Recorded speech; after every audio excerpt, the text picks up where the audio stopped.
Hi, my name is Bailey Swift, and I'm here today with Mr. Wilson for his Cyclone profile. Hello. So, Mr. Wilson, why did you start teaching?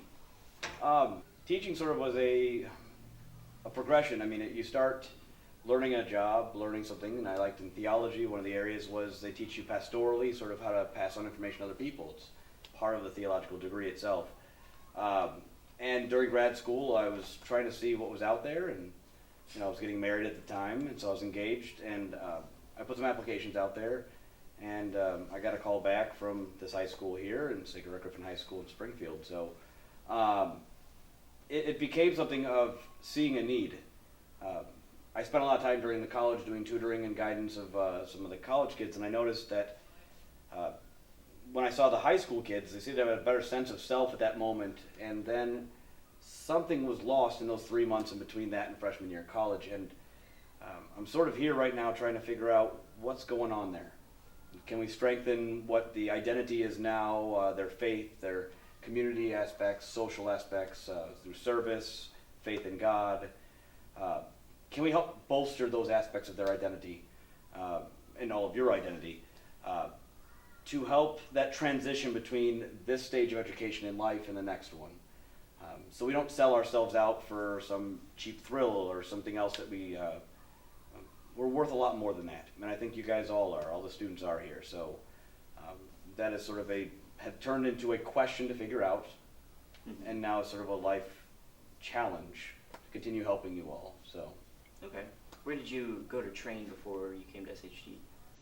I went to Quincy University for my bachelor's and spent some time there, and got my background in pastoral theology, studying world religion, scriptural theology, sacraments.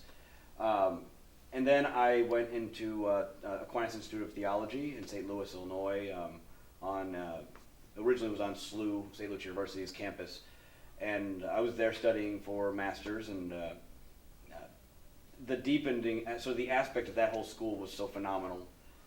Something that people find is, I think, at high school gives you a lot of good preparation for a different style of education, a lot of the basis. But there are some classes, I think, in high school that give you an opportunity for what college will be like. And similar to that college experience, in college you're going to have another type of experience regularly in classrooms, which should hopefully teach people to be lovers of learning. And then there's going to be some classes in college that are going to be very much that grad school stuff, where it's extremely more deep. And it also deepens you as a person, challenges you more, but by that time you found your calling, your vocation. That skin that is who you are. It's not a uniform you take off at the end of the day. Mm-hmm. And I think that there's hints of that now, and I found even more of that in college and even more in grad school. So I think that training with a Dominican background there, and then from a Franciscan place at a college, and then to a Dominican grad school, that was a very wonderful journey, and here we are at Sacred Griffin High School now, a wonderful Dominican school. So. Okay. Do you think there's an advantage teaching here at a private school rather than teaching to the students at a public school? I think the distinction between private and public is a challenge one for me, because we're not private, like you can't get in here. Yeah. We're a faith-based school. We offer rigorous academics, but we also do deal with the fact that there is more to you and more to everybody here, that we cannot just train the mind and the body. We are part of a very huge population of the global population that believes there is more. And so as a school, we're allowed to be here, and I think that's the advantage here, is I'm not constrained by only doing mind and body, but there's something else spiritual going on here, which allows the metaphysical debates or discussions to occur here about what is real and how can we affect that real world, whatever that may be. So yeah, I think there's a strength here at a private school, or what I call a faith-based school, a religious school, that you will not get with a public school, not at least on the surface. In public schools, you're going to find those teachers that are going to do those things, that can do those things on a one-on-one basis, but it's not curriculum-based. And we really have infused Christ, God, faith into our very identity at SHG. So okay. I do think there's a great benefit to being here, yes. What classes do you teach here? Primarily, I teach world religions, theology for senior course.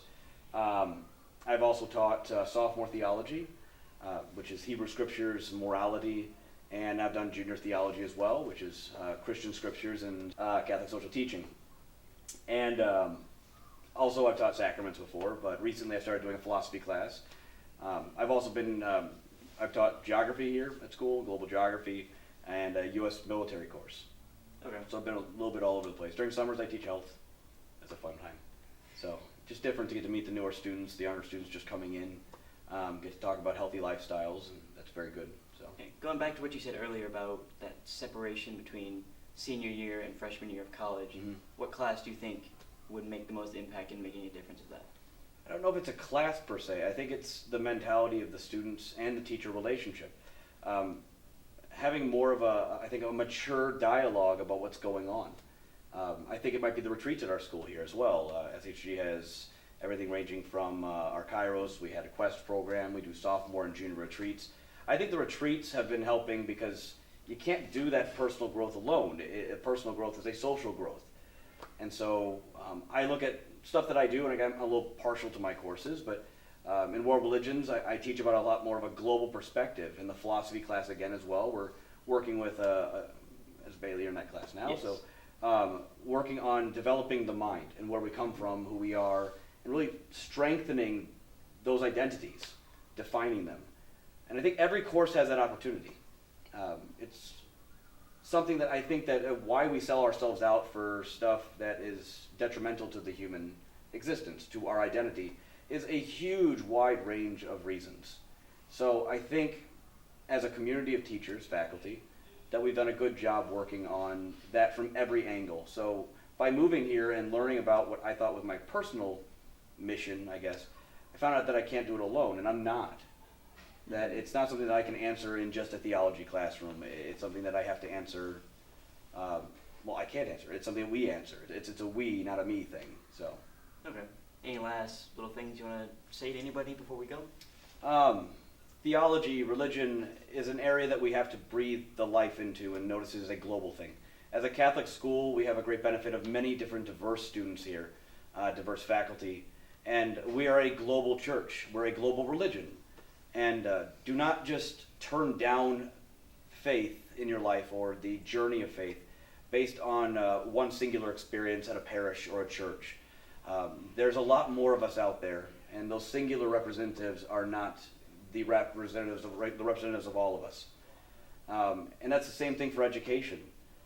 One single class, one homework is not, one little assignment isn't the be-all and end-all. It's about learning to be a student for all time, a lover of learning. And if I can get even one student to really become a lover of learning, then I've achieved a life goal and a purpose for here.